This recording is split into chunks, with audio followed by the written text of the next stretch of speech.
Dr. Kroll.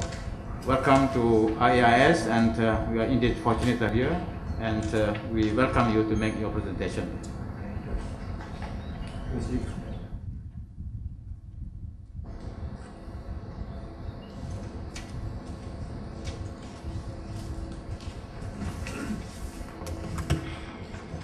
Respected dear Chairman, thank you so much for your kind introduction. It's always difficult to come up to the expectations that are raised by such laudatory introductions. Ladies and gentlemen, let me thank you for your presence here. I'm very honored to have been invited by this prestigious institute. And coming here, I'm just aesthetically delighted to see this place and very impressed about the setting in which you are privileged to work. It makes one almost envious if this was morally permissible. In fact, I have a choice of two papers, but I think now, after you have spoken and looking at what was promised, I take the first one, which is dialogue as encounter in faith. I'm not talking primarily about political dialogue, but about the dialogue between Christians and Muslims as believers, faith, problems and prospects. I shall give a few ideas. Actually, they have been published in a German book, which is soon will be published in English from the United States. And then you can have the text in English.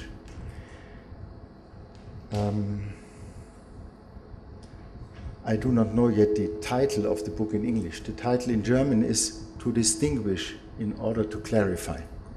And also I would add to the title In Order to Unite, following the great French philosopher Jacques Maritain, who used to say in French, distinguer pour unir, to distinguish in order to unite, but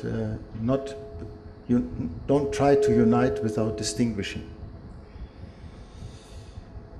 Christianity and Islam, I speak to, I think I have a certain distance I think I should take. Christianity and Islam have spread at the point where they are present,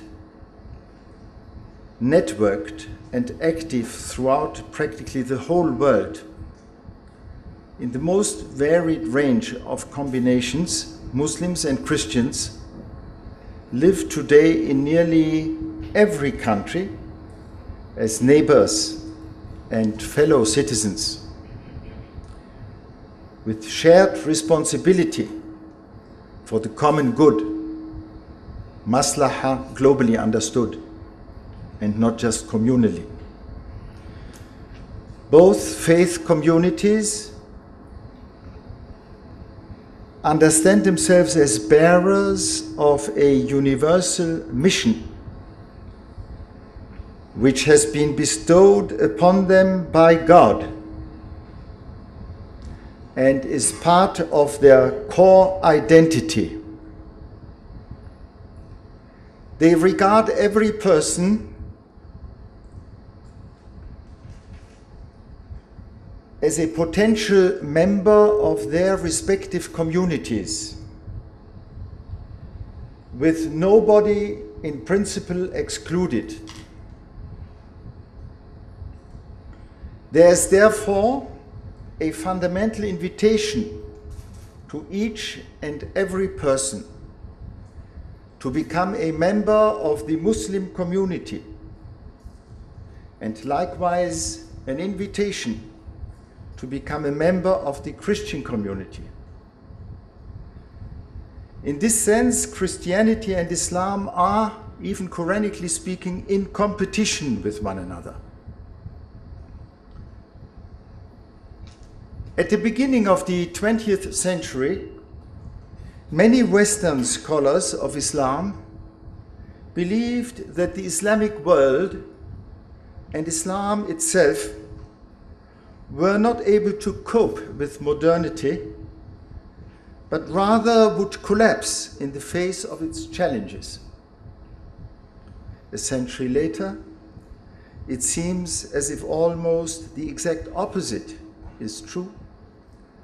And many observers of Christianity, Muslims among them, are asking whether Christianity has the inner strength to stand up to the challenges and the impact of secularized and pluralist societies. In comparison with the rapidly growing Muslim communities of Europe, the situation in other countries and continents is quite different. Don't the major Christian churches appear old and feeble, bloodless, weak in faith, lacking in enthusiasm, with family life in confusion and churches empty, stagnant, and exhausted? Of course, some would want to respond immediately that however accurate this description may be of the churches in the West, it hardly applies to the much younger and more energetic churches in Asia, Latin America, and not least in Africa. With regard to contemporary Islam, well-informed commentators, both Muslim and Christian, observe that behind the confident, often aggressive facade and rhetoric of certain Muslim circles, there is concealed, consciously or unconsciously, a deeper concern or even anxiety that eventually the secularization of modern societies will also take a heavier toll on the faith of Muslims than may appear to be the case at first sight. Indeed, it is acknowledged by sensitive Muslim scholars concerned with the core of the faith and the promotion of a genuinely religious outlook, that at least in many parts of the Islamic world, strongly influenced by modernity, authentic religious, spiritual, and ethical life has weakened and given way to the politicized ideology of the dominant Islamist movements, which are much more focused on the life of this world. This deeply rooted concern is perhaps explained to some degree by the extremely negative reaction to the West that is widespread in Muslim circles, which tend all too simplistically to equate West with Christianity or with church. The conviction that Muslim identity is being continuously and deliberately threatened and undermined by the Christian West partially explains the very negative, resentful, and suspicious view which most Muslims have of Christian mission. Dialogues at the highest level over the theory and practice of Christian and Muslim mission, da'wah, literally invitation, have so far been able to change little in this regard. Rather, more impact is made by the luminous example of selfless Christian service to the poor and sick, by figures like Mother Teresa, who is well known also in the Muslim world, or organizations such as Caritas International. We turn now to ask what elements are shared by both religions and where they differ from each other. First, common ground in the spheres of faith and mission. Christianity and Islam have much in common. Allah, the God of the Quranic revelation, is closely linked to Yahweh, the God of Judaic faith.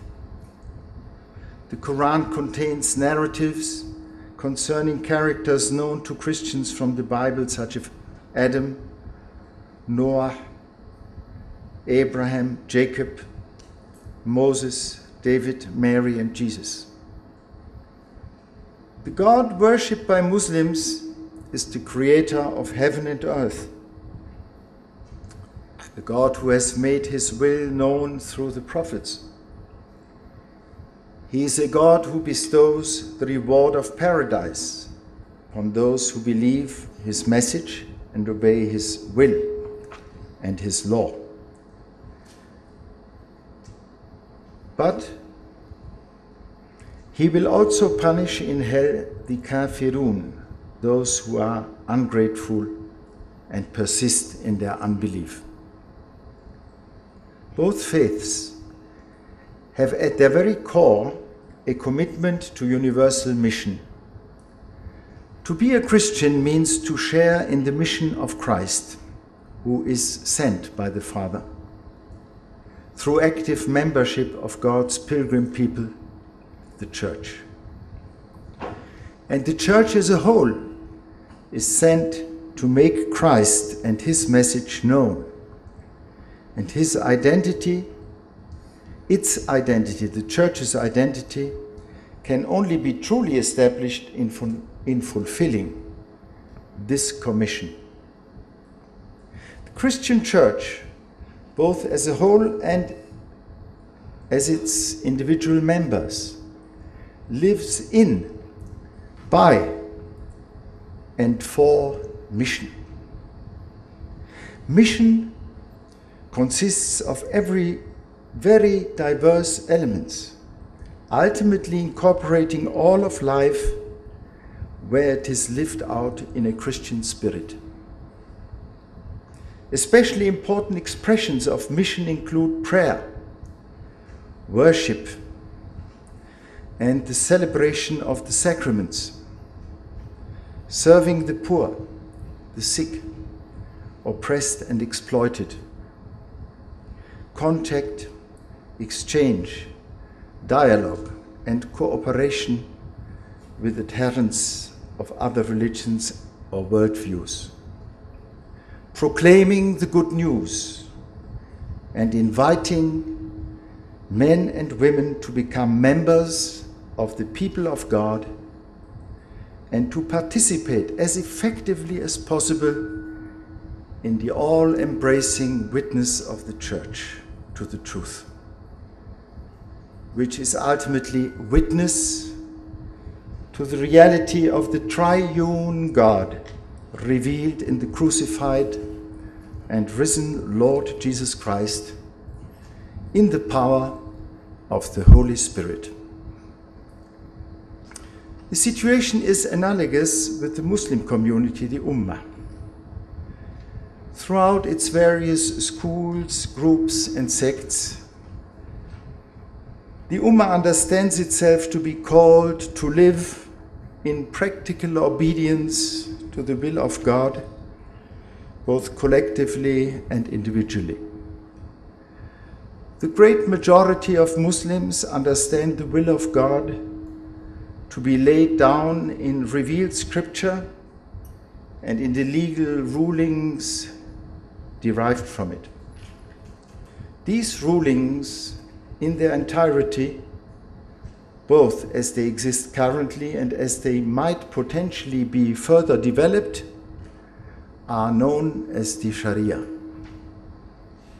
To be a Muslim means to belong to the Islamic community, the community of the Prophet, the Ummatun Nabi, which is constituted by the Sharia derived from divine revelation and which is commissioned to be the final prophet sent by God to invite, commissioned by the final prophet sent by God to invite women and men to obey God's revealed will, with constant reference to the excellent model, the Uswa Hasana, given in Muhammad himself.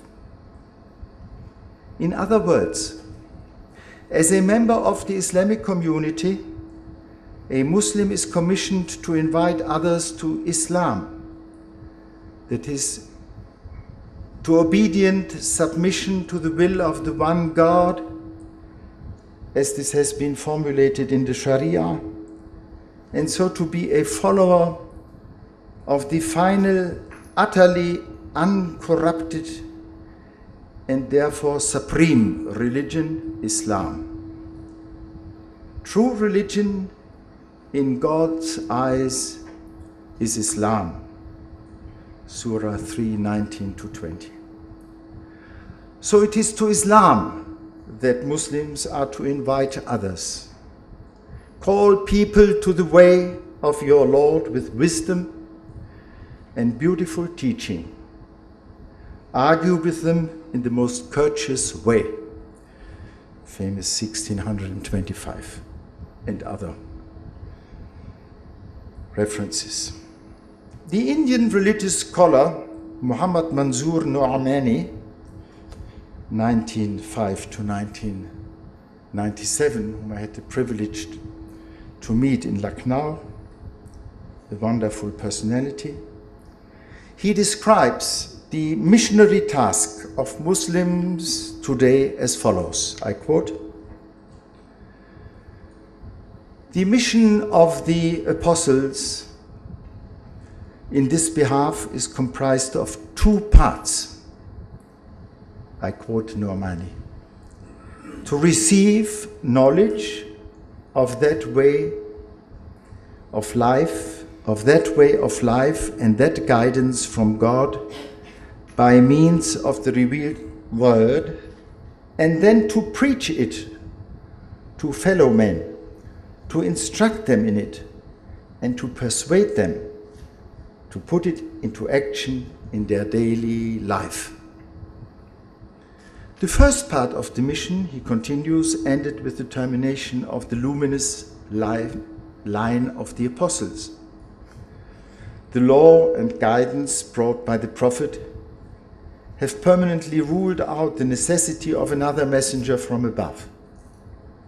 But the second part of the apostolic work, the preaching of divine law and guidance and the persuading of men to enact them in their everyday existence, continues as ever. And it is true, it is the unique privilege of Muslims that as successors of the Prophet, the sacred duty of discharging this responsibility and carrying ahead the holy mission of the prophets to fulfillment has now finally fallen to their lot. Any attempt to improve relations between the two religions, this is my own words now, the quotation ended, now I say, any attempt to improve relations between the two religions must take into account the missionary task of each of them, as well as the content of their faith. Now something about significant differences and their roots. Despite the fact that Christians and Muslims have in common foundational convictions about God and creation, there are also essential differences between the two religious communities arising from their respective holy scriptures and the ways of life of their founders. This is not simply a matter of variations in the practice of religion determined by economic and social conditions, but of differences at the normative doctrinal level. In each case, the text of Holy Scripture and the lived example of the founder constantly exercise a shaping influence on the doctrine and practice of Islam and Christianity.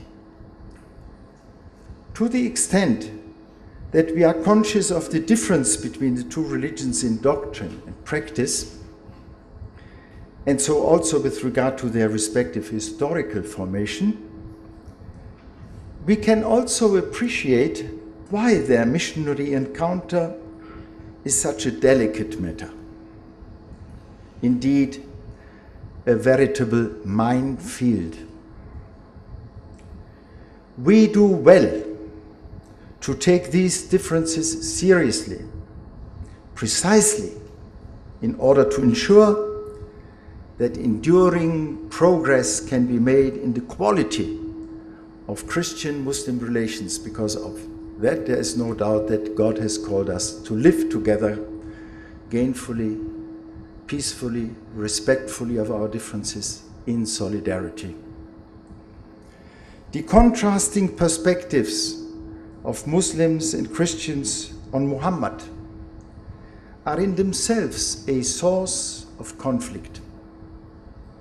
Muslims justifiably emphasize that Christians have defamed Muhammad for centuries, while on the basis of Quranic teaching, Muslims have constantly preserved and protected the memory of Jesus and his mother with respect and love.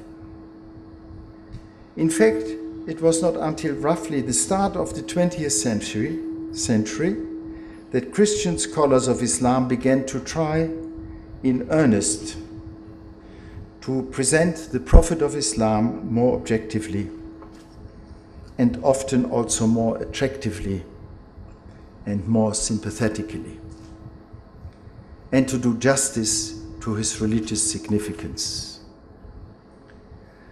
The Second Vatican Council's declaration on the relationship of the Church to non-Christian religions, Nostra Aetate, 1965, speaks in very positive words of the faith and practice of Muslims, and so also implicitly of Muhammad, who after all introduced the Muslim doctrines, rites and regulations mentioned respectfully by the Council, and who, as already mentioned, is the excellent model provided by God for every Muslim, and also the authoritative interpreter of the Quran. However, the Council texts do not explicitly mention Muhammad by name. The Church and its theologians are still reflecting on how best to speak of Muhammad in accordance with the content of the Christian faith and its own criteria. And in the forthcoming book, which I've mentioned, you will find a chapter by myself about this crucial question. On their side, Christians have considerable difficulties with the picture of Jesus drawn by the Quran and by Islamic literature based on the Quran. This picture is a conscious and at points thoroughly polemical attack on a doctrine right at the heart of the Christian faith, that of Jesus as the only begotten Son of God. The Quran presents Jesus and his mother Mary as very holy figures, worthy of the deepest respect. Jesus is very close to God, and unlike the Muhammad of the Quran, he performs miracles by God's permission. Muhammad comes with only one miracle, the Quran itself. This, however, is the most convincing of all miracles according to Islamic teaching. However, the Quran emphasizes repeatedly and vehemently that Jesus is no more than a human being. He is no more, but also no less, than one of God's great servants, prophets, messengers. The Quran rejects the divine sonship of Jesus decisively and passionately, as it does also Christian teaching about the redemptive power of his death and resurrection. These incursions of the Quran into the heartlands of Christian doctrine attack the revealed truth as it is confessed in the faith of the Church, based upon Holy Scripture. Indeed, the Quran does not only attack Christian doctrine, it also formally denies it. It thus has no place for the Christian doctrine of the Holy Trinity. We must take, we Christians, very seriously how enormous a barrier, functioning also at an emotional level, is presented by the fact that the Quran asserts its own distinctive understanding of Jesus, the son of Mary, Isa ibn Maryam, as an explicit correction and radical critique of the faith of the Church. The Holy Scriptures and the founders of the respective faith communities certainly influence how the principles common to Christianity and Islam are understood and applied. Furthermore, differences emerge when it comes to drawing out of these shared principles ethical and social consequences for the daily behavior of groups and individuals. The two religions have quite different foundational models in Jesus of Nazareth and Muhammad of Mecca. The total spiritual reality of Christianity is shaped by the historical figure of Jesus Christ. Both the Church as a whole and the individual Christian must constantly measure themselves by the mystery and the law of the self-sacrificial servanthood revealed in the suffering, death, and resurrection of Jesus. Analogously, the reality of Islamic teaching and practice, as it occurs in all its diversity around the world and in the different traditions within Islam, is always shaped to some degree by its foundational model, the life of Muhammad and the teaching of the Quran. This foundational model has essential defining features, notably the triumph, Fath, of the Ummah, here in this world, through striving in the way of God, jihad fi sabilillah, and also the establishment of the religious practices laid down by the Quran and the extensive system of Sharia rulings derived from the revelation.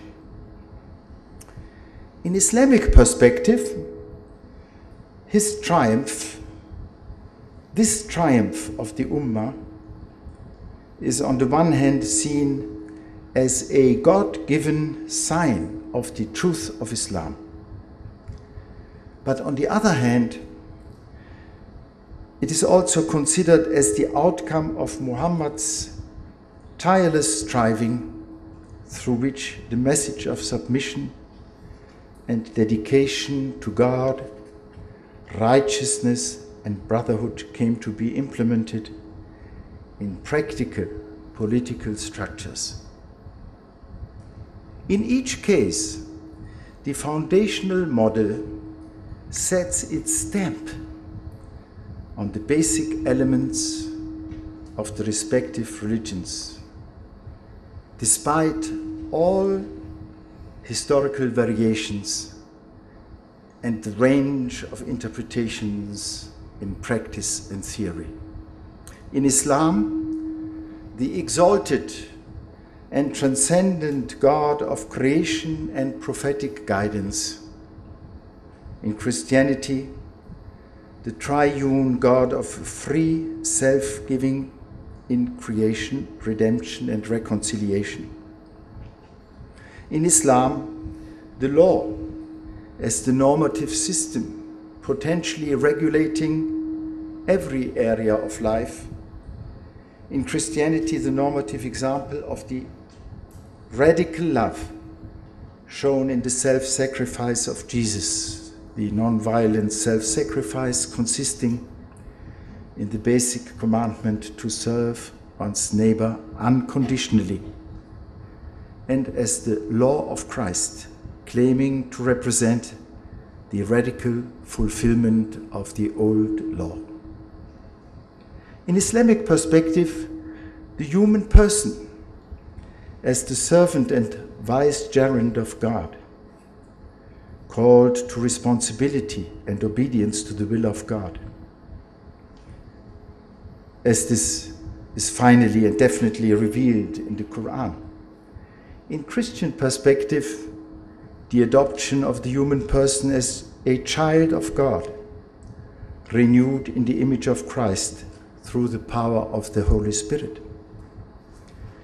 In Islam, the ideal of a utopian society structured and governed by the law, understood in a theocratic sense. In Christianity, at least as it is authoritatively interpreted by its main traditions today, the acceptance, indeed the demand for the recognition of pluralist structures and ways of life at political, cultural, and religious levels.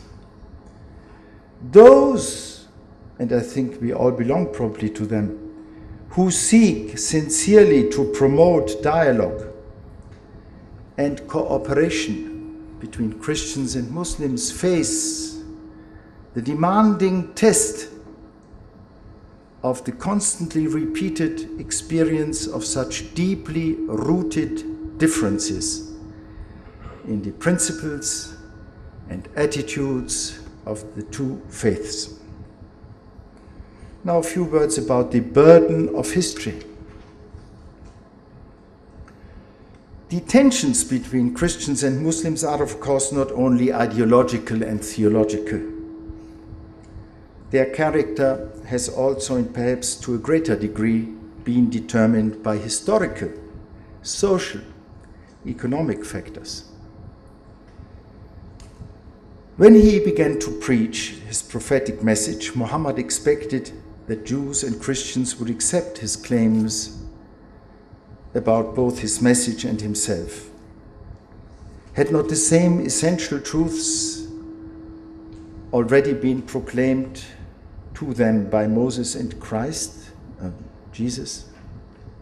However, the Jews of Medina rejected Muhammad, and later he also encountered rejection by Christians.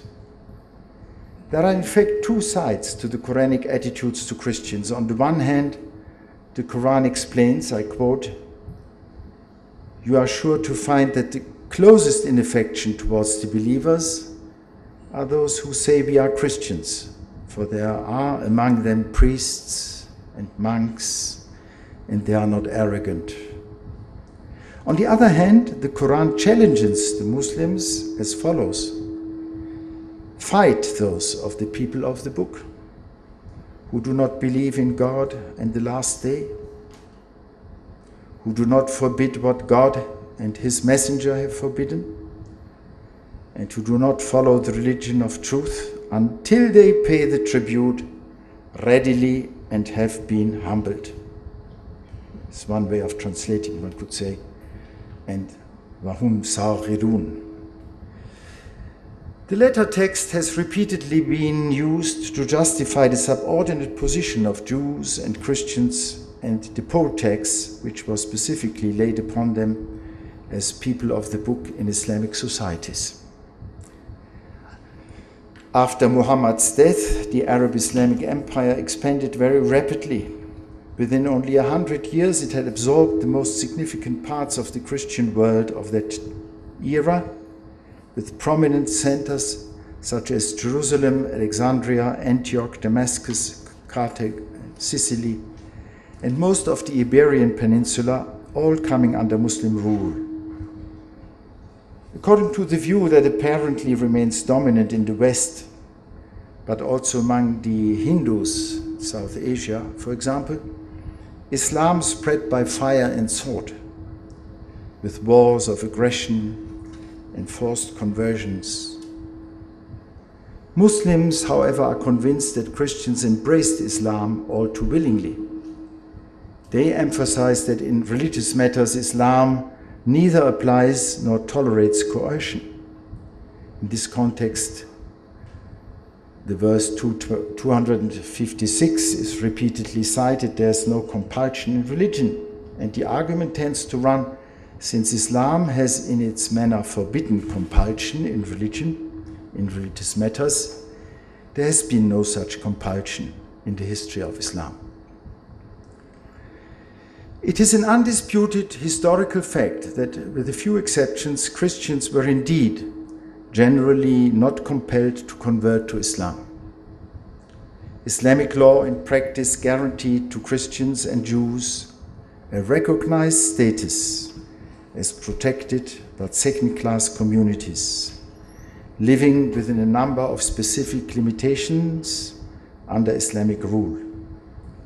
The pressure on Christians to convert to Islam arose from the fact that Islamic society in the classical period was highly successful, and not only in religious but also in cultural, political and military terms.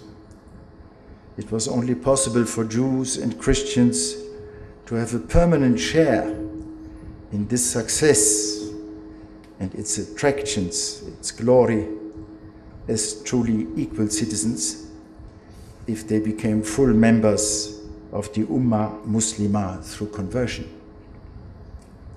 Here, I think it needs to be asked whether Muslims either can understand or are prepared to try to understand the resentments still alive today among the ancient Christian churches of the Islamic world, or indeed the anxieties of Christian minorities more recently in Pakistan, Nigeria or Sudan, for example, over the introduction of introduction by Muslim majority populations of the religio-political structures of the Sharia.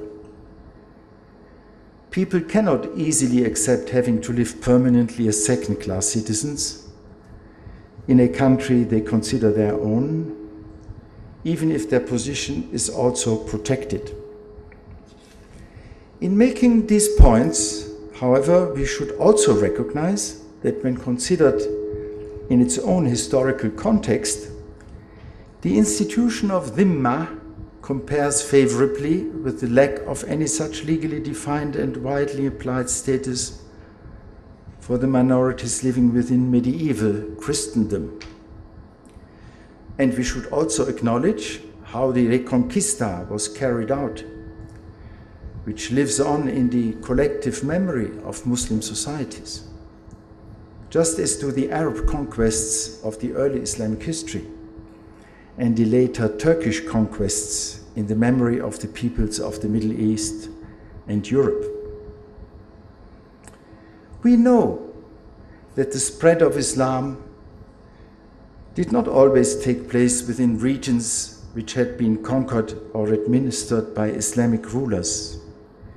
In sub-Saharan Africa and in Southeast Asia, for example, the Islamic faith and way of life spread mainly without any use of force.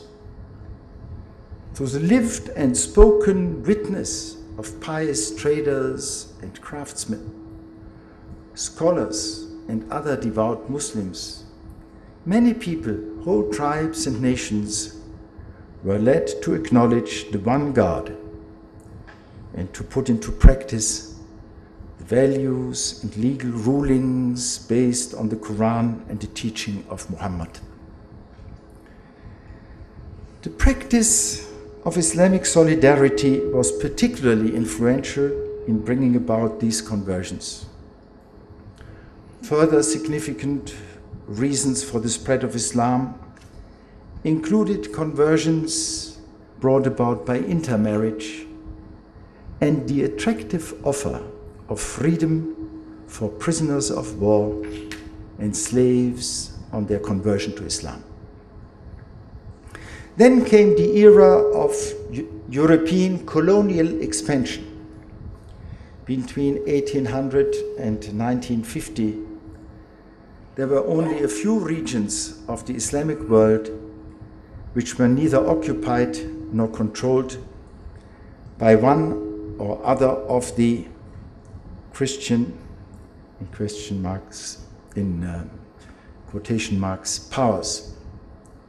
Along with the soldiers, traders, and colonial officials came the Christian missionaries, who by building schools, hospitals, orphanages, and churches, willingly or unwillingly contributed to the construction and maintenance of the colonial infrastructure. For Muslims, this period was a traumatic and humiliating experience, comparable to the experience of Christians at the time of Islamic colonialism in Islam's early centuries. During the period of Western colonialism, there were certainly Muslims who welcomed Western ideas and Christian values. However, the great majority considered it unacceptable to be ruled by non-Muslims, upon whom they regarded as kafirun, and often also to be economically exploited by them. Now that Muslims have regained political independence, we are witnessing notable efforts by Islamist groups in countries of majority Muslim population to introduce comprehensive Islamic rule. Groups of this outlook within Islam take as their model the early religio-political outworking of the Islamic ideal in Medina, as they conceive it, under Muhammad, and the first four rightly guided caliphs. Although, of course, this model is interpreted according to their own ideologized perspective. They are firmly determined to eliminate non-Islamic cultural influences in every way they can. They also work in a great variety of ways to restore the authority of Sharia as far as possible in all spheres of private and public life, aiming to bring about a well-ordered and dominant ummah. For Muslims who see this approach to Islam as its one true expression, it is only legitimate to participate in genuinely secular, democratic, pluralist state founded on the concept of human rights, so long as the possibility does not yet exist of bringing about the Islamist ideal of a political order defined by Islam and the Sharia. And now I come to the worldwide reciprocity in relationship between majorities and minorities. In this very complex situation, it is essential for Christians who wish to establish relationships with Muslims and develop dialogue with them to gain an understanding of the type of Islamic outlook held by the Muslims in question, above all by listening to the Muslims themselves, and also by studying the programs and literature published and distributed by the relevant mosques and Islamic umbrella organizations. It is important to establish to what extent the fundamental outlook of any particular mosque or the umbrella organization to which it belongs is compatible with harmonious and respective coexistence with the laws and values of the country in which it exists. Only on such a basis is it possible genuinely to accept each other and to develop a range of forms of respectful coexistence, building on what is held in common. Furthermore, without such compatibility, there is no real basis for an authentic interreligious dialogue concerned with the meaning and purpose of the life of faith. In other words, clarifying whether there is the will on both sides to live together on the basis of the conditions and underlying assumptions of a secular, democratic society is, to my mind, an essential prerequisite of an honest and fruitful interreligious encounter in which Christians and Muslims meet as witnesses to the understanding of God and of humanity derived from their respective faiths and contribute to the wider common good. At Pentecost in 1984, the Pontifical Secretariat for Non-Christians, as it was then known, today it is the Pontifical Council for Interreligious Dialogue, published the attitude of the Church toward followers of other religions. The guidelines which this document sketches out remain highly relevant today. It arose from years of worldwide consultation and understands interreligious relationships in a spirit of dialogue as an essential aspect of the mission of the Church and of the individual Christian. Furthermore, it treats mission as a multidimensional reality and offers a thorough discussion of ways in which the proclamation and propagation of the faith can be at odds with the spirit of dialogue and are therefore possibly to be condemned. There has long been a need for a code governing Christian-Muslim relations at national, regional and worldwide levels. Authoritative Christian and Muslim organizations committed to a positive encounter between their communities should work together to develop such a code which both sides should acknowledge as binding upon them, kind of adabul mursalin. There would also be a need for a mixed commission to monitor the implementation of the agreed principles. Such a code would need to offer an answer from both communities to the following, to my mind, absolutely basic question. Which methods is it appropriate and just, and conversely inappropriate and unjust, for adherents of the two religions to use in promoting the convictions and values which they feel called to spread in a particular socio-political context.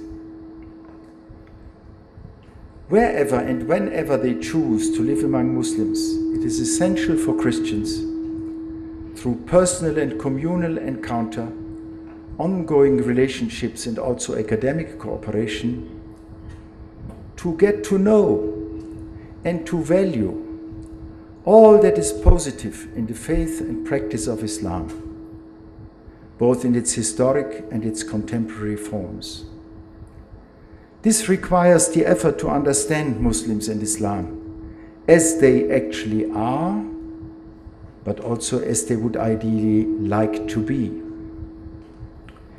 In this context, it is especially important to note and evaluate the range of attitudes within Islam towards non-Islamic society.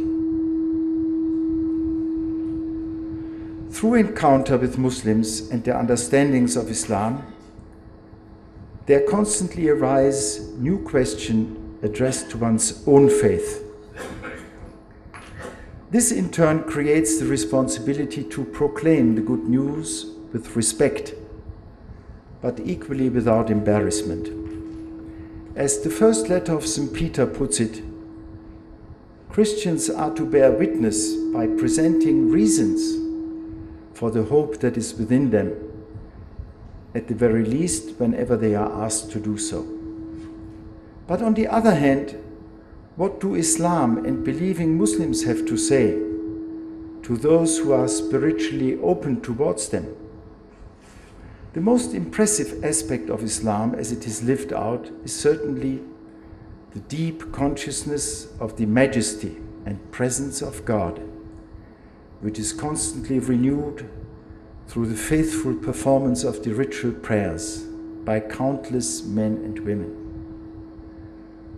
Over many years of encounter with Muslims in diverse parts of the world, over more than 40 years, I have been especially touched by the Muslims' willingness to speak of the teachings and the values of Islam, and so in their own lives to bear witness to their faith. Also, by very striking is the practice of Muslims of the other pillars of Islam, such as fasting, almsgiving, pilgrimage to Mecca, in which, among other things, the cohesion of the Muslim community is expressed so impressively. It must be admitted, especially in the highly secularized societies of the West, the way Christians practice prayer and express their faith more generally has become so irregular, private, and barely noticeable that the visible and attractive witness conveyed through worship and prayer is much diminished. But precisely in the anonymity of secularized societies do people not need the confident witness of believers, not least through the public and communal expression of their religious convictions? This is a wide field in which there's much for Christians to learn from believing Muslims. In saying this, we have no wish to underplay what is distinctive about the Christian faith, including the points at which it differs from Islam. In Jesus Christ, the incarnate Son of God, the fullness of the divine mystery has been revealed to us. The good news of the liberating power of the Holy Spirit given to us in Christ. The Christian faith demands that out of love for God and neighbors, we should witness to this good news in word and deed. As witnesses to the truth, witnesses to Jesus Christ, we are challenged to pass on to our Muslim sisters and brothers precisely that which the first Christians shared with the Jewish believers of that time. The message of the new, transforming power of the Messiah, crucified for many, as the scriptures say, it means for all, and confidently proclaimed, and risen from the dead, This message, convincingly lived out and confidently proclaimed, had the power to transform many Jewish believers into apostles and disciples of Jesus, and thus to form and give life to the early church. I want to finish with these meditations, considerations, in which I try honestly, because I don't believe in a dialogue where you say only things that are easy to hear for the other side. I deliberately have tried to say a few things, introducing an exchange, a discussion, that arise if one looks at Christian-Muslim relations today in the modern world, in the light of history, as a dialogue between believers, not just consumers and capitalists, more or less successful. Thank you, and I hope we have a good exchange.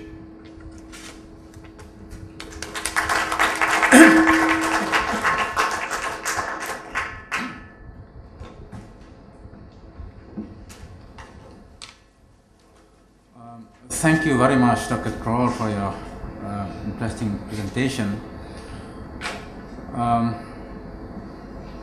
It is, as we can see, I think, from this presentation, that it is his belief that in order to bring about better mutual understanding between Muslims and Christians, then we need to understand the theological background, the historical background. Here, of course, we are going back to centuries of interactions, of the relationships between the two faiths. But certainly there are many issues which are raised that you all can discuss, and today he has emphasized on the where the two religions converge, what they share and where they converge, where they differ, and where they diverge. The common ground on matters of faith and mission. Try to explain how the two religions, in the case of Christianity, the importance of the church, the universal church, and of course its particular elements, just the same way we presented the importance of the Ummah to the religion of Islam. Okay, I want to open this session now to questions from you all, comments. Please mention your name and also, of course, which organization you present, or individual. It's for the purpose of our record, and we hope that Dr. Troll will be able to, certainly we would like to have his presentation be published by the Institute. So yes, 1, 2, 3. Okay, let's start with 3 first. Yes. My name is John Gurusan from the Malaysian Interfaith Network. Our motto is the Golden Road, but we put it in modern language, treat others as you like to be treated. Dr. Troll, since you have talked primarily of Christian-Muslim relations, I would like to refer to 2 things. One is what I mentioned yesterday in your lecture, the book review by Sulaiman Tufon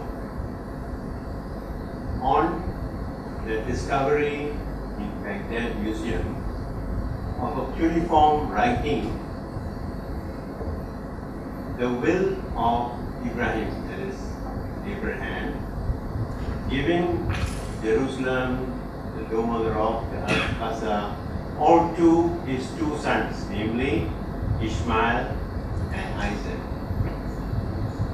Why am I referring to this? Because the 3 Abrahamic faiths, Jews, Christians and Muslims, all accept the Old Testament, and especially the Old Testament prophets accept the importance of justice, mercy, or reconciliation, forgiveness, because in every surah of the Quran we have the word Allah the Merciful, and finally humility.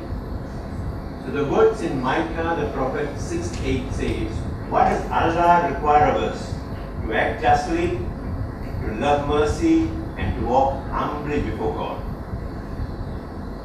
So my point is this: you stressed these 2 religions, they are committed to mission. They are dictated by their understanding of their own scriptures, that they can be only faithful Christians or Muslims if they go on this Great Commission or the Da'wah. With respect, having studied religion for more than 50 years in depth, especially Christianity and other religions, I have come to the conclusion that my Lord Jesus cannot contradict himself, having given us a summary of the Great Commandments, meaning love God and neighbor, restated without the use of the word God in Matthew 7:12. Do unto others as you like others to do unto you. Understand all the law of the prophets. Why do I say this? Because if you look at the golden rule, it's inclusive. Inclusivity is the golden rule in practice. Whereas the Great Commission is exclusivity. Forgive my saying so, but my serious understanding, study over more than 50 years has made me agree with this great lawyer who came from New Orleans, from the slums, became a successful lawyer and finally decided to do his bit for humanity by writing this book called Creating a World That Works for All. His name is Muhammad Sharif. Then he tries to say why today we have misunderstood the great prophets, whether you call them son of God or prophet. The fact remains we have misunderstood them. Because no prophet will, if you take the core of the teaching, will contradict himself. So my point is, if you accept the great commandment of love, or the golden rule is inclusive, and the Great Commission is exclusive, then exclusivity is actually arrogance. You want to convert people from their faith to yours. What all great sons of God or prophets actually wanted to teach was self-transformation. Give up the ego. Kenosis in Greek. When you give up the ego, you love God and man. You cannot love man unless you love God, and vice versa. Right? So my question is, will you not agree that in this day and age, 21st century, for people to treat each other as one family under God, we must no longer indulge in theological imperialism. The world does not like any form of political, economic imperialism, and now of course in this 21st century, when at the press of the button, you have all the scriptures of the world at your doorstep, so to speak. So once you realize all the values are in all the religions, there's no need to proselytize, no need to share your faith with the ultimate hidden agenda of changing the person from his religion to yours, because that means you believe yours is the only way to God. When common sense tells you you can go to Puerto Paru by air, by rail, by sea, by road. 4 ways to reach God. So the important thing is self-transformation, and that is by practicing inclusivity, the golden rule in practice. Would you agree? Okay, the second question. Yes, can you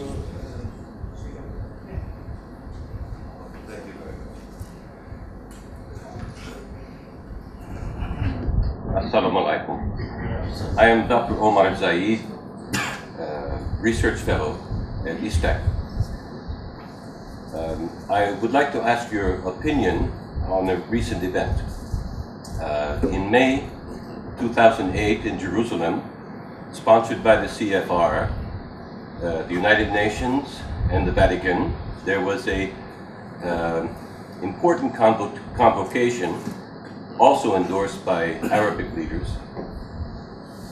which calls for the World Council of Churches to establish itself firmly in Jerusalem as its capital under the auspices of the United Nations. And this particular conference and its resolutions calls for the subjugation of the Israeli government and the adoption of universalist principles as a theological perspective for world government. And they went even further to suggest that all those who do not endorse and submit to these resolutions would be marginalized. I wonder what your opinion of this is. Okay.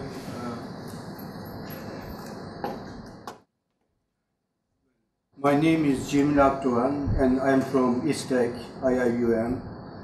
Well, I listened to Professor Troll's interesting talk.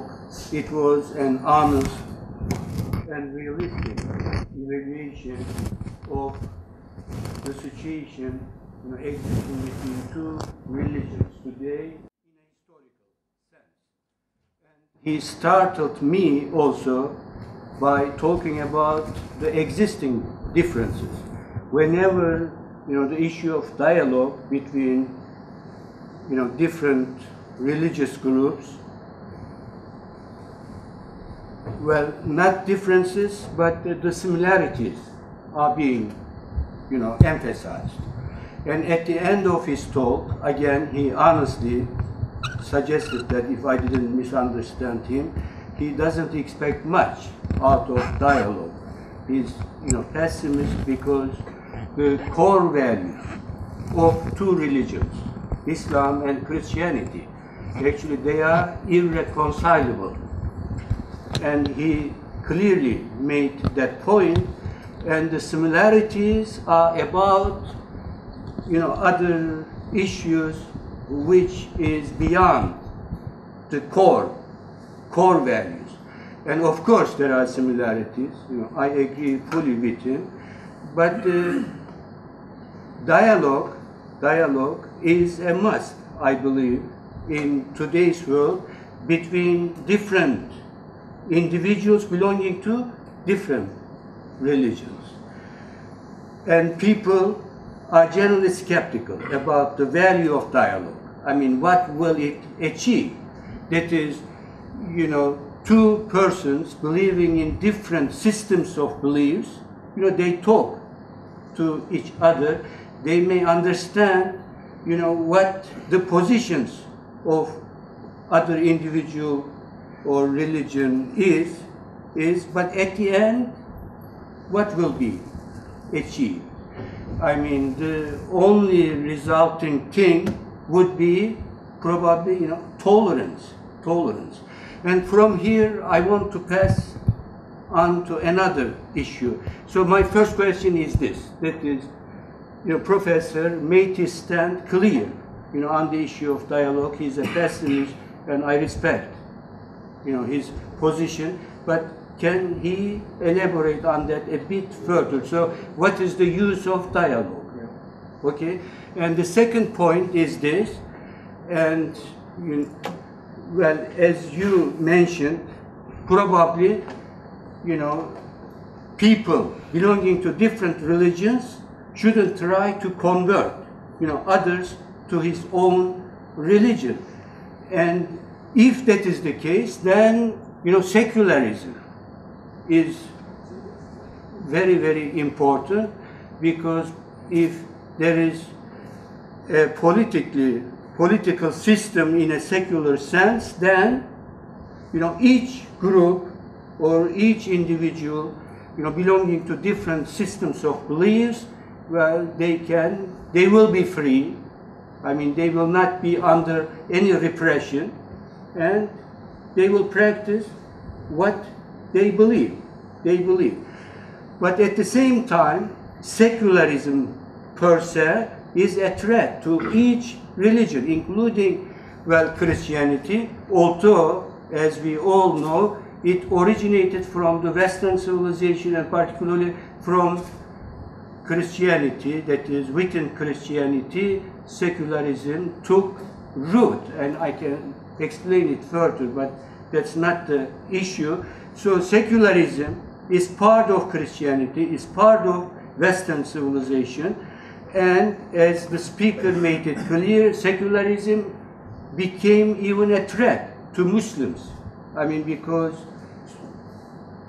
many Muslims. The threat and the transparency. Yeah. Right.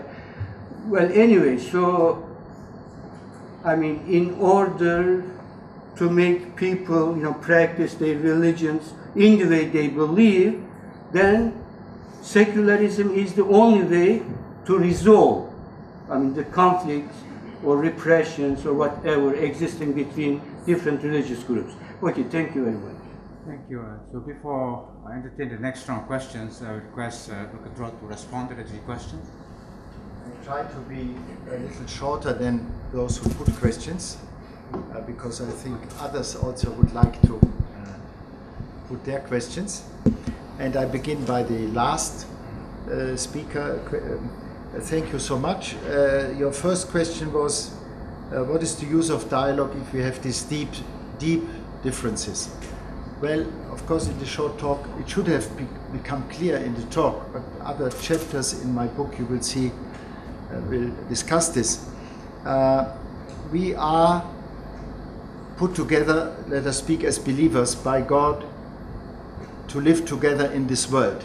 So that's, we are condemned, or if you want, asked by God to dialogue. He has given us a reason. He has made us human beings that live with one another, talk with one another. This is dialogue.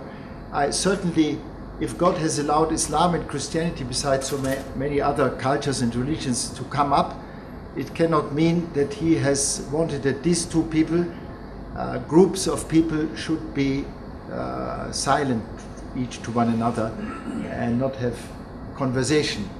In other words, I don't see at all why differences make impossible or mean even the command not to dialogue. On the contrary, if we had the same opinions, we don't need to dialogue. We dialogue because we are convinced, because we share reason, we share speech, we share the ability to dialogue. Think of Plato and Socrates. And we have dialogue because we, in talking with one another and looking at one another, we see we have differences and we'd like to understand. We are curious, we want to understand. So I don't see any problem in stressing, bringing out clearly the differences. It does not mean that dialogue is not necessary or thereby is minimized or minimized in its importance. Secondly, and I come to your second point, secularism is precisely, to my mind, it's not a Western thing. It may have historically, one could argue that it has developed first in the West, a certain form of secularism, because I take my own background, historical, Central Europe, Protestants and Catholics fighting one another and realizing at a certain point the condition of the possibility of living together in peace is that to a certain extent each of these two confessions leaves the public space to some extent so that we can live together in a shared political system. Now, as you know, our neighbor here, the great Indian subcontinent, have Indian secularism. Certainly there are, those who formulated it were influenced by Western history, Western thought. But I think they worked out Indian secularism in the face of, with the will to solve the question of how in this great subcontinent Hindus and Muslims and Sikhs and Christians and skeptics and post-religious people, different ideologies, can live together gainfully. Think of the great fathers of the Indian constitution. Now, I would be the last to say this is all Western. What does it mean, Western? It is Indian. And in this effort of some very great Indian minds in which Muslims participated, Maulana Azad and others, of course, since they were intelligent people and knowledgeable people, they were also influenced by their knowledge of Western history. But what they created for India, a space, a land where 80% of the population belong in one way or the other to the Hindu tradition, so that, but where they wanted the other religious communities would have constitutionally the same rights, equal citizenship. And they did not create a constitution in India where the whole of public space should be chemically clean of religion, but where in measured ways, in ways that hopefully they were hoping, it has not always worked out in the history since last 50 years, but they were hoping that religion remains a factor, the religions remain a factor even in public life of India, but not only Hinduism. So this at least was their vision. And compared to other states and systems where it has been tried in modern times to impose one ideology or one religion on people of diverse ideology and faith, I think it is an effort to be meditated, to be respected, not uncritically, but it should not be just lightly rejected as Western and as nonsense. Now, the other very important, I'm very sad, I'm ignorant about this, and I don't know whether the Vatican had anything to do with it or whether it was a World Council of Churches, and what exactly happened there. I have not read the documents. I can only say the Vatican, from the beginning of this problem of creation of Israel, Palestinian problem, has a very clear line, can be studied in all the documents, on Jerusalem. It has stood for the idea that the core of Jerusalem should be internationalized, should not belong to any one religion, and that the holy places should neither be Israel nor Palestine, but they should be internationalized so that all religions involved there can have expressed it, can live in Jerusalem their religion, Muslims, Jews and Christians. About this one I have just to profess my ignorance, unfortunately. I don't think the Vatican has signed anything in this. Now the first speaker very succinctly, golden rule, inclusivity, Great Commission, exclusivity, therefore we want golden rule and not Great Commission.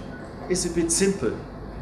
To my mind, if a Muslim feels that he has been given the gift of the Islamic faith and the belonging of the Ummah, then as a good human being, I'm not even speaking as a believer, I would expect him to wish in his heart that this great gift he has received should be enjoyed by as many people as possible. And I don't see how this wish and then a witness of life, when this Muslim man or woman then tries to live Islam authentically, that people may be attracted. Think of the great Sufis, Nizamuddin Awliya, Mu'inuddin Chishti, and all the Sufis in these parts of the world who have attracted especially poor and deprived people to the faith by their witness, not by some devious strategy. And this exactly is what a Christian feels about witnessing to his faith through a convincing life. We are not talking about this. We are talking about being convinced, being glad to have received a great gift, trying to live this gift in respect of another person who has received a great gift. And now comes the big task, because it's God who converts. If somebody converts to Islam, I'm thinking that this person is sincere. He's not going there for money, he's not going there for gain or for glory, but is going because he or she feels God calls me to go there, and the other way around is also possible. Now, how this goes together, Allahu A'lam, but I have to respect this and not talk about proselytism, but to respect the free decision of a person to leave a community, to adhere to a community, and to serve God in the best way her conscience tells him.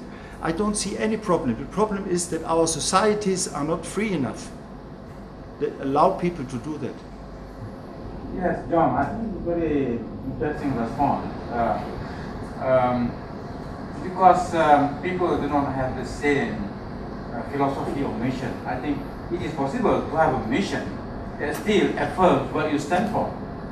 And the examples of the Sufi masters in India, in other words, Yeah, rather than asking, say, Muslims to forget about dawah, because dawah smacks of kind of exclusivism, and tells the Christian to abandon the missionary work on the same ground. But then we also observe at the same time that there are Muslim individuals, Christian individuals who carry out mission, but in the very spirit which you stand for, to emphasize aggressive proselytism. That's right. To emphasize that love, divine love, and mercy, and so on.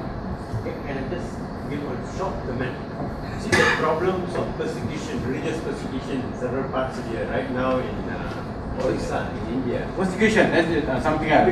Because of conversion. When we come into this, That is why I that's was a different referring to this topic. book by Muhammad Sharif, Creating a World That Works for All, Inclusivity.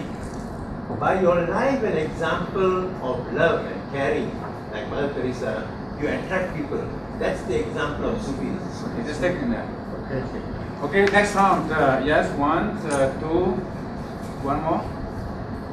3, okay. Dr. Shankar from the Institute of Advanced Islamic Studies. I hope you can hear me. This was not very good. What's your name, please? Dr. Shankar from the Institute of Advanced Islamic Studies. Yeah. First, I'd like to thank you very much for your speech. I attend quite a few interfaith discussions on a regular basis, and all too often it's very banal, I might say. It's not very honest. It really calls people to sort of a mishmash of religions, which no true believer is ever going to buy into. This sort of honest sincerity that we see in meetings like this, on the other hand, gives us hope that the interfaith movement won't actually die in its premature stages, but can become something a little bit more practical, a little bit more honest and sincere. I'd like to come back to the title, Contemporary Muslim-Christian Dialogue, with special reference to Europe, precisely because you and I are both Europeans. You're a Christian from Germany, I'm a Muslim from the United Kingdom. And in both of our societies, we have a very interesting sort of situation where the combination of secularism and postmodernity has caused to remove the sense of the sacred from the public sphere. It's something that I know the Vatican thinks very prominently about and enters into discussions on a regular basis. Now, if we admit that European progress in the 21st century is developing without the sense of the sacred in the public sphere, and we can see that in the discussions around the European Constitution, where just the very mention of God is such a controversial issue. We also saw it in some speeches that came from the Pope, some of which were recorded in the book Without Rules, which he co-did with the President of the Italian Senate. A very interesting book, because the President of the Italian Senate is not actually a practicing Catholic, whereas obviously the Pope is very much so. I would expect. But they both came together on this idea that in constructing a public sphere in Europe, there had to be something to fill that hole. And it is a hole that the sacred used to fill within the public sphere. Now, I'd like to ask you, as somebody who I assume thinks about this a lot within the European context, how do we fill that hole? I think it's extremely necessary, and that the rejuvenation and renewal of European societies will not take place until we actually find a way to fill in that hole.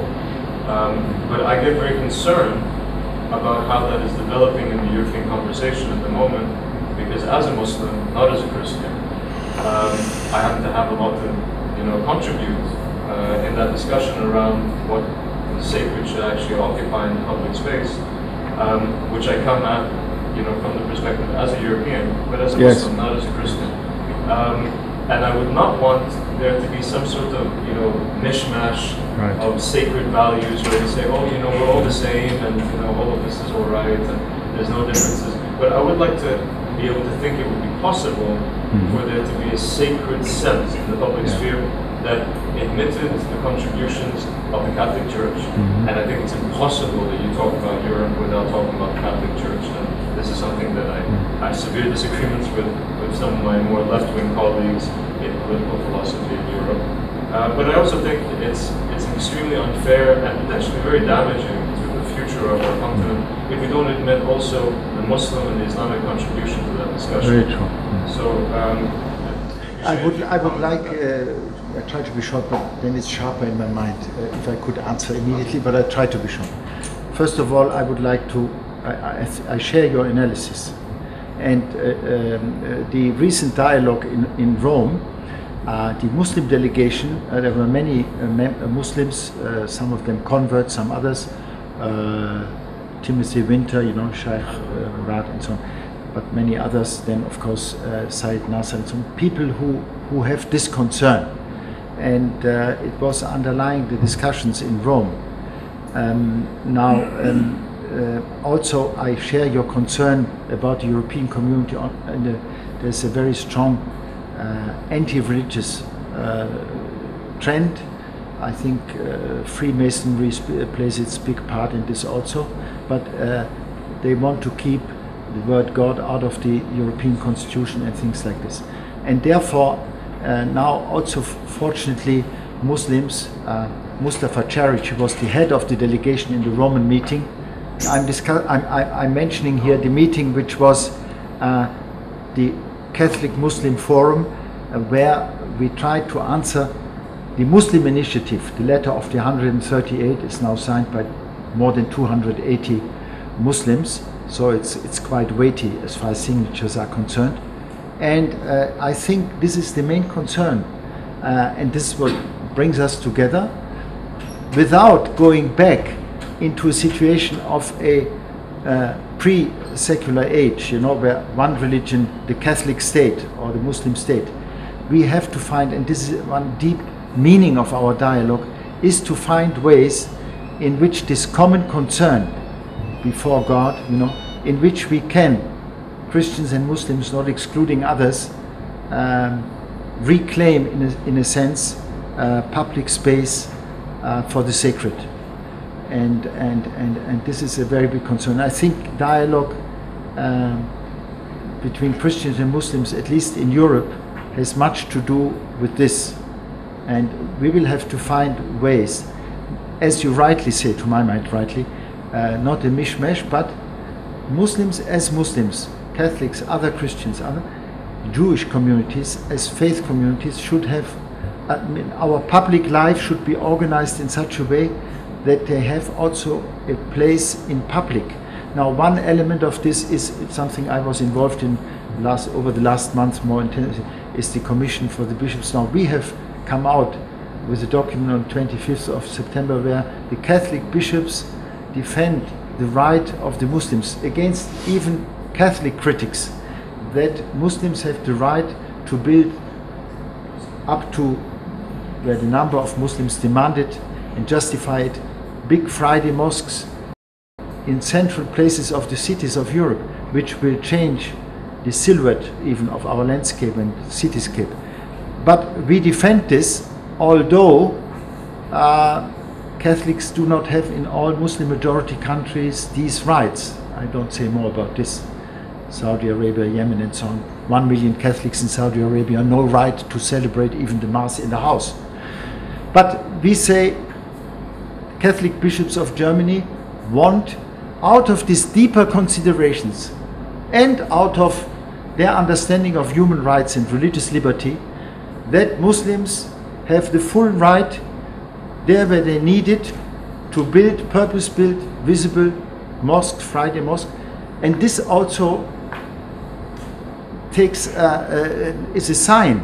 It carries Islam into public sphere, and thereby this is then the Muslim contribution to create a consciousness and in our German constitution, in difference to France, it is provided for in the constitution that all religious groups have a place in public life. Now, this is sometimes very difficult to negotiate, but this is the aim, and this is in the spirit of the constitution as well as of Vatican II.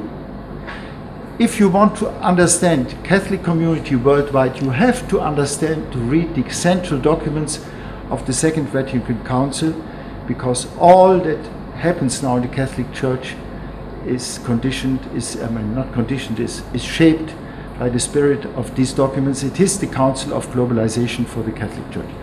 So thank you so much.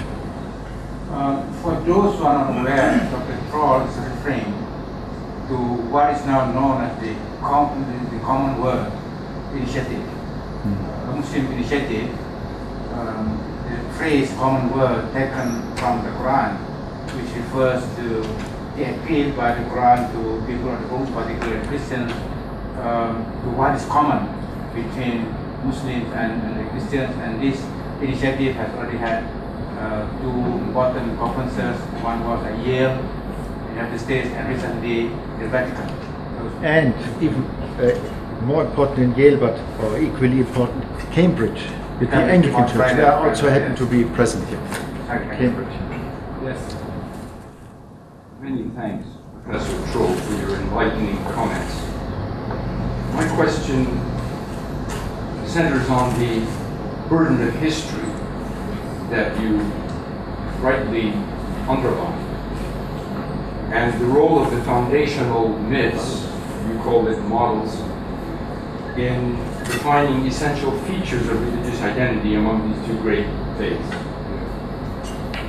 Christian and Muslim traditions. One example that you gave was the difficulty that Christians have had and still have with adequately taking into account the Muslim emphasis on Muhammad. May God dwell in glory and give him peace. This is very refreshing for me as a Muslim to hear a Christian thinker say that clearly, and that's a very important point. At the same time, your comment that can Muslims understand the situation of Christians in the East and their historical experience, and you even refer to it as Islamic colonialism, and your emphasis on the fact that the Islamic faith underlines that there can be no compulsion in religious conversion or faith, and yet you also implicitly raise the question, was every act of Muslim conquest without compulsion? And my knowledge of history leads me to confess that there were many abuses in this regard from the beginning, which Muslims are unwilling to accept or even talk about. I recommend you read Michael Maroney, Iraq After the Muslim Conquest, an excellent scholarly investigation of the actual conditions of the society in that major center, and to show exactly how such ideals were thrown out the window in many cases by the early Muslim generations. But my question goes back to this foundational myth, which has itself become part of the burden. And if one can be critical, for example, the way that biblical scholarship has disinvested many modern Christians of the classical and medieval views of their own scriptures, and a similar process has not really taken root within Muslim consciousness, and I don't mean towards their scripture, but towards their hadith, the extra-canonical form of teachings. Do you think that a more critical, not necessarily secular, historical approach to the way that these different communities have structured their belief systems and have, in a sense, chosen certain historical paths which were not predetermined or of necessity, but were human constructions, that this could also help this search for injecting authentic religious, spiritual, ethical component into our increasingly banal consumer life? Thank you. Just respond very shortly. Yeah, I don't have to say much to this because I can only say that I resonate with you, and everything you have said applies to both sides. when you say, I think a very important point is the stress on, as far as we are here concerned, many of us have the calling of reflecting ultimately in responsibility before God, of researching, of writing, and the element of self-criticism, of scholarly, of applying the same criteria. This I say always to my students, the same criteria to our own history, our own tradition, as to our partner. And to be careful about this is a tremendous service to God and to man, to religion, if we can make this a common culture. So I resonate very much with you on this. And foundational model, foundational myth, yes. The way we perceive of the model also has to be hinterfragt, as we say in German. We have to ask how far is this model founded in history, how far is it a myth? Yes. So thank you so much for your comment. I think you have said something important for me as a Christian, and probably also for you Muslim friends. Yeah.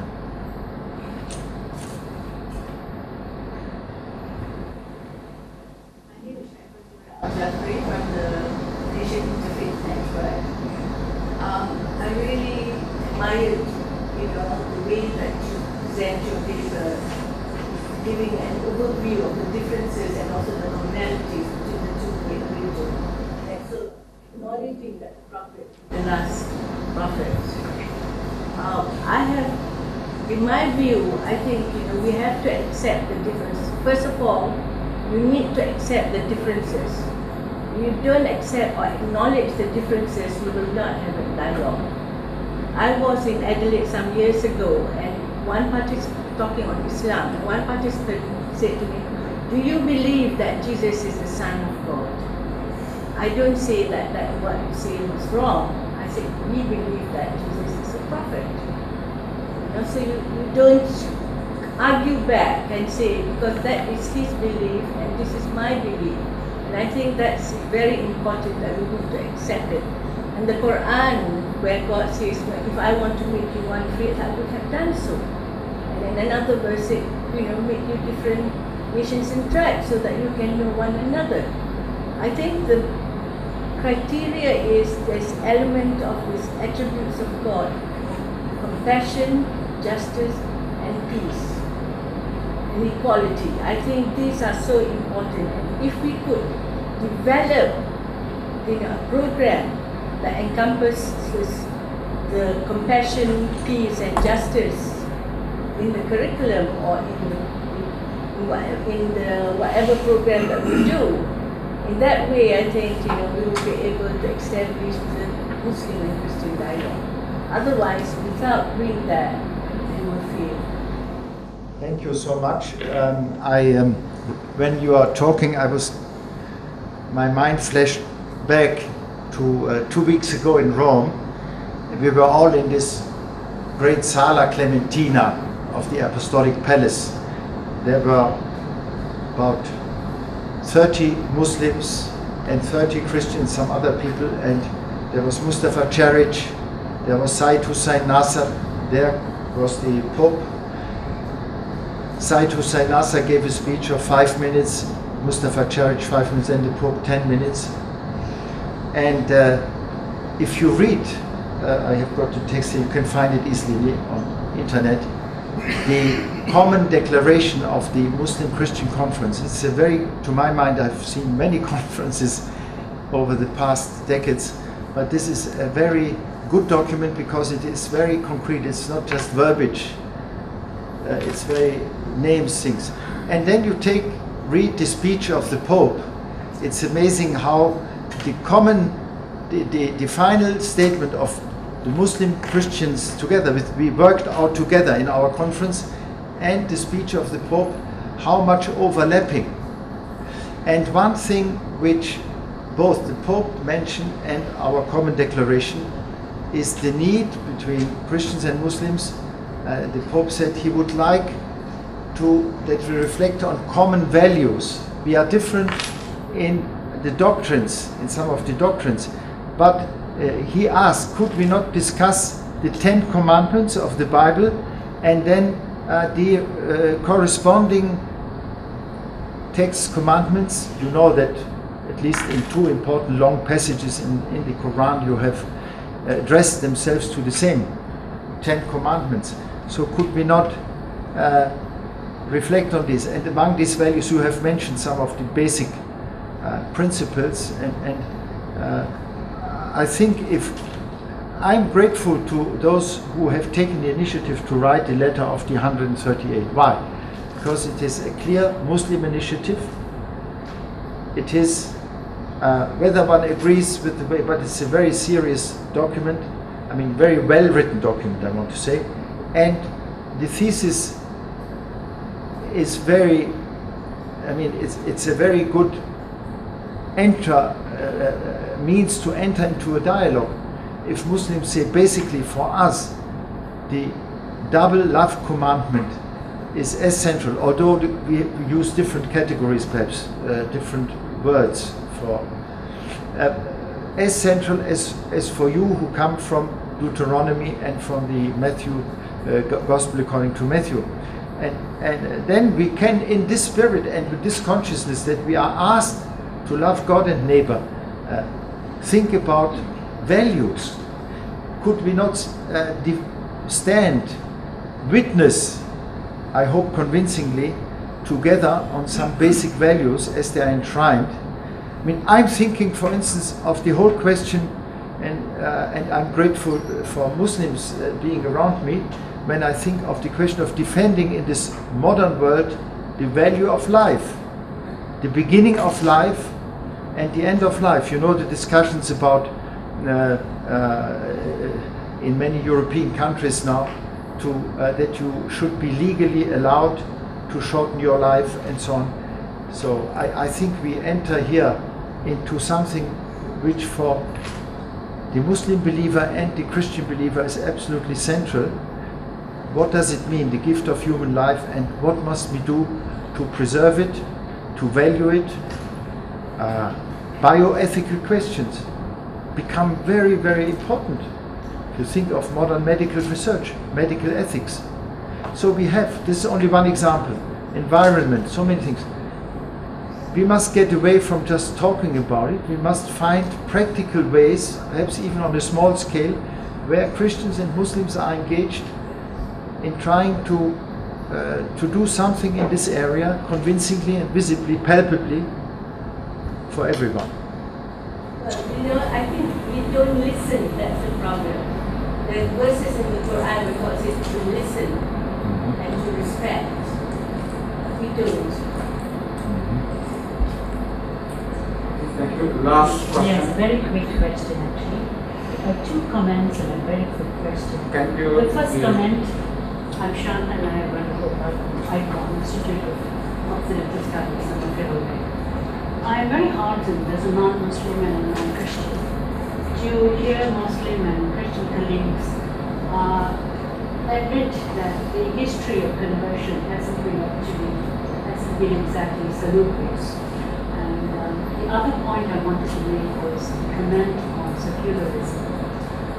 I think for those of us who associate secularism purely as Western, and they come lately Western phenomenon, I think that you might benefit from reading Arminda Sen's book, The Arguments to be Made, where he traces the history of secularism and heterodoxy within the Indian social fabric, and I don't have to run that further.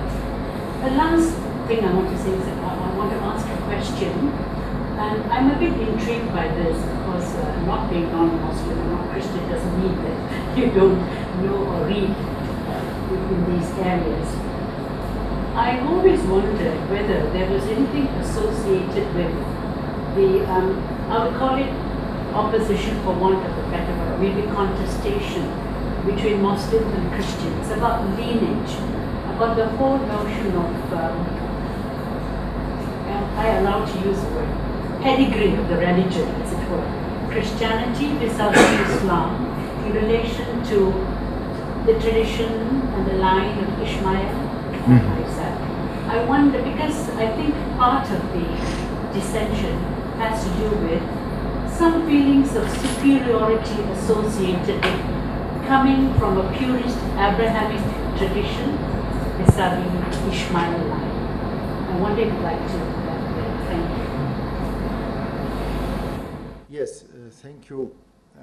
This last point,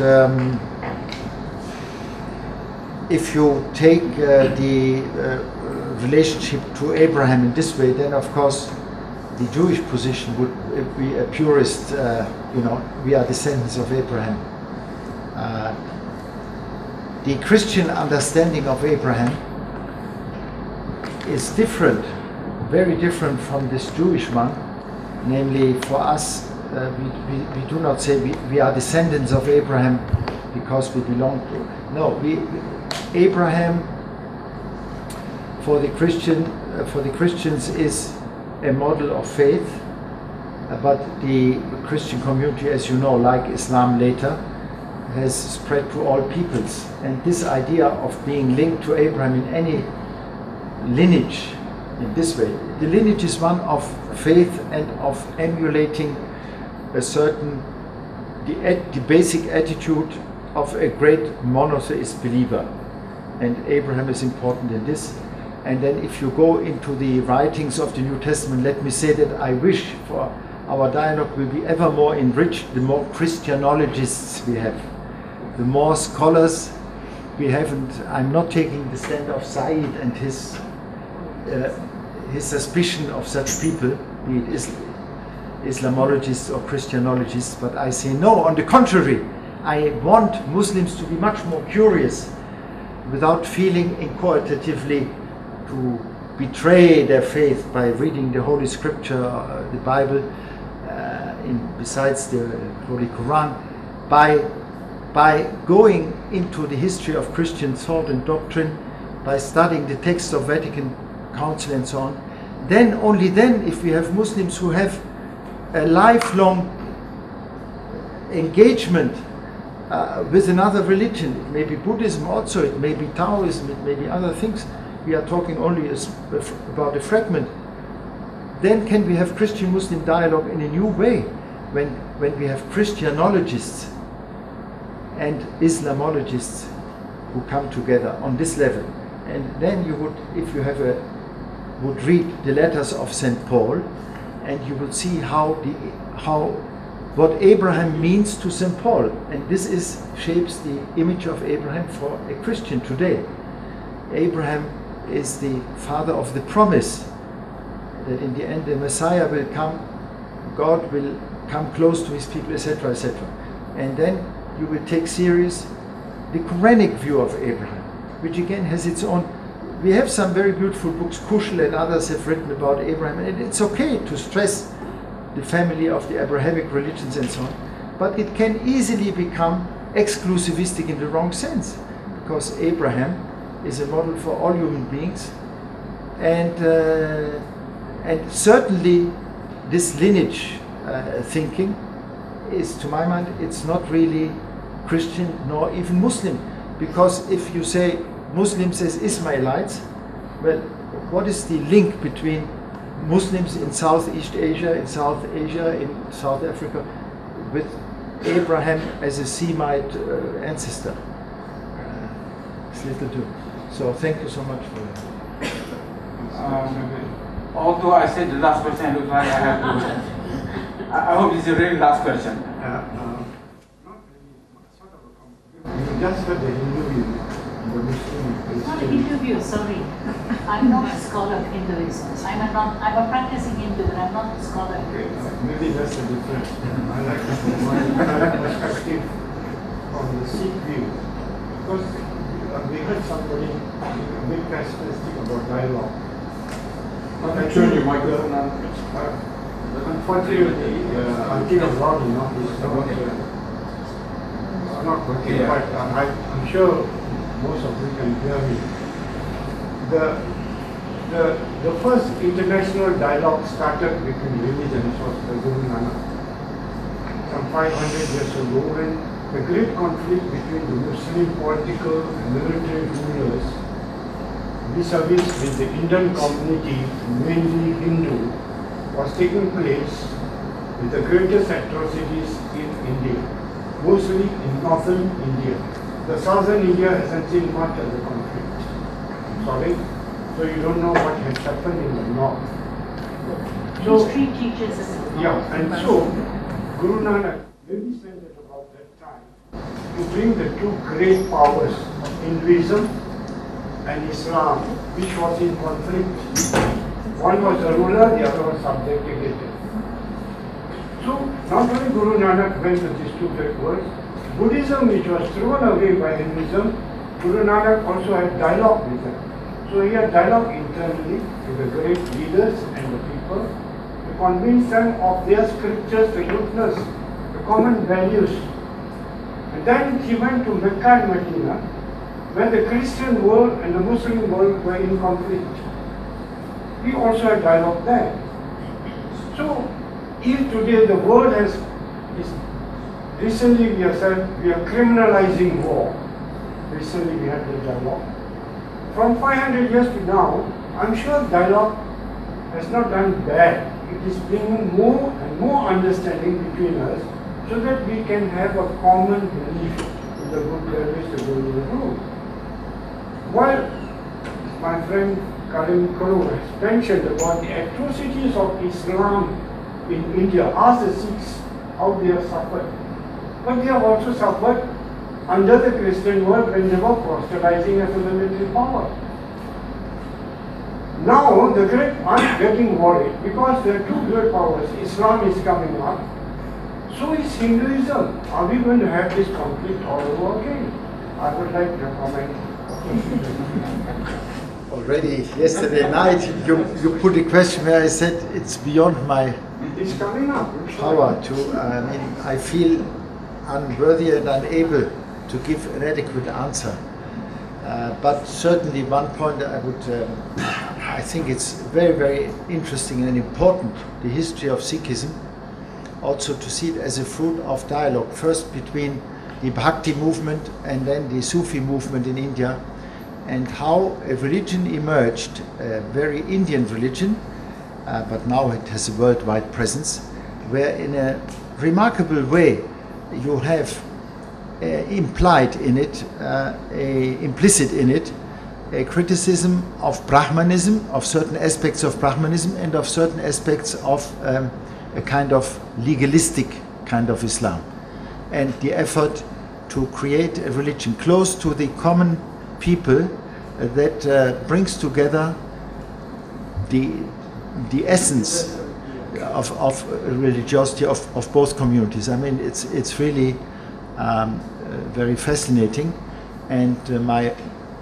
my hope is, and I have had meetings when I lived in India for a long time, protracted time, with Sikhs. My first meeting with a Sikh scholar was when he invited me and he recited to me a very long, beautiful poem in English on Jesus Christ, as a Sikh scholar in New Delhi. I think the potential of Sikhism out of its history, which has also a militaristic, if I may say so, side, and I think the Sikhs, like any other religion, are going to apply the same criteria to that aspect of their history. But I think there's a great gift, contribution Sikhism can make out of its historical experience to our living together as different religions. Sorry, you mentioned religion. Yeah. Yeah. Thank you. Thank you for allowing me.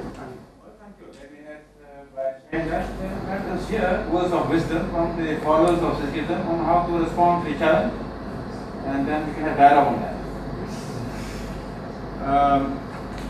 I have to close this session now. I think we had a good presentation, good discussion. Of course, there are many outstanding issues which have been raised by the speaker. There are many things good about it, and one of these certainly I would like to emphasize here, that I think our speaker has raised issues that engage the minds of both Christian and Muslim, also others, especially Muslim and India. I think issues which it just cannot be brushed aside. I think, for example, issues which Muslims need to understand precisely when we ask the question, do Muslims understand, or are they prepared to understand the resentment of the ancient churches in the Muslim lands and modern churches in such countries like Pakistan? The point is also raised by Dr. Abdul Karim about the past historical experiences in the Muslim-Christian relation. And also in the case of Christians, in a very sincere way, he said, the church is still struggling on how best to portray Muhammad. It's an issue in which I think this is an example of outstanding issues. It's not a new issue, it is an outstanding issue, but through this kind of dialogue, we hope in the near future we will be able to address, and always with the belief that there are virtues of dialogue, and he has emphasized that it's precisely because we have differences that we need to have dialogue. Those differences could have been constructed by us, and therefore there's a possibility that we may reduce those differences. But what about if those differences are beyond, cannot be reduced further? And that's where we need respect and mutual understanding. So thank you very much for your presentation, and that does show our appreciation by the usual way of.